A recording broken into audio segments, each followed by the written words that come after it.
It wasn't even a primary day this week when the Associated Press announced that Hillary Clinton had enough delegates to be the presumptive Democratic nominee.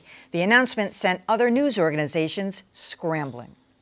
It was 8:20 Monday, the night before a big sweep of primaries, when the Associated Press sent out this tweet saying Hillary Clinton has reached the number of delegates needed to clinch the Democratic nomination for president. That touched off what the New York Times calls a trigger effect, sending other news organizations scrambling. You've seen the numbers right there. Hillary Clinton, according to the AP, has clinched the nomination. But the timing of the announcement made some think the AP was in the bag for Clinton. AP comes to her rescue and says, show's over.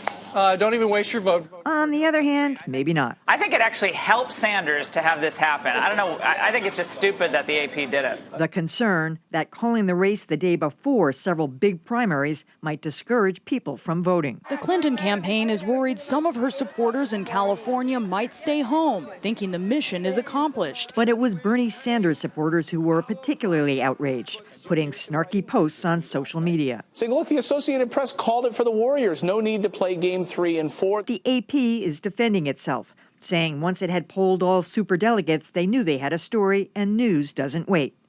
That is, unless you let voters do it the next day. You know, there was a lot of criticism because they were saying they actually called every single superdelegate and said, are you going to vote for Hillary? They said, yes. Yeah, but you never know what one of these people is going to do until they get actually to the convention where you vote.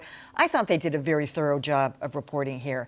And is it the Associated Press or any news organization's obligation to hold something back until the American electorate has spoken? I suppose, you know, ethically it might have been right, but I can't really be critical of them. I mean, I think they had the goods and they thought they were going to go. I don't believe for a second that they were trying to tip the race for one candidate or another. No, of course not. And you certainly hear a lot of that from Bernie Sanders supporters in social media, believe me.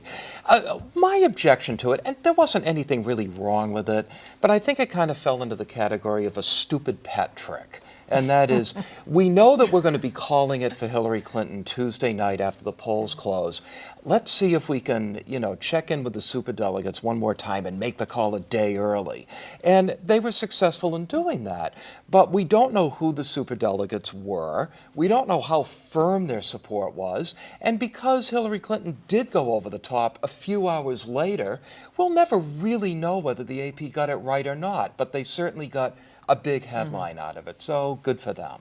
So I have a question, and that is, we hold off with information that we know, that the AP knows, if there is an election before. Why couldn't they wait? Because people had not voted. That's my only question. In other words, we don't call it. We don't call it when we have the exit polls, even though we know what the results are. We don't call it. That's why 1 second after the polls closed. This wasn't an exit closed, poll, so this was an actual poll. Exactly, but I'm just saying that. But we hold the information. We got it, you know. So one second after the polls closed, then there you are with it. So listen, I applaud their initiative by going to talk to the delegates. All your points are well taken. However, I get that, but that was good journalism to go and check in with those people. But however, why couldn't you hold it? The people hadn't voted. I'm just asking the question. Am I crazy here? Breaking news. I don't know.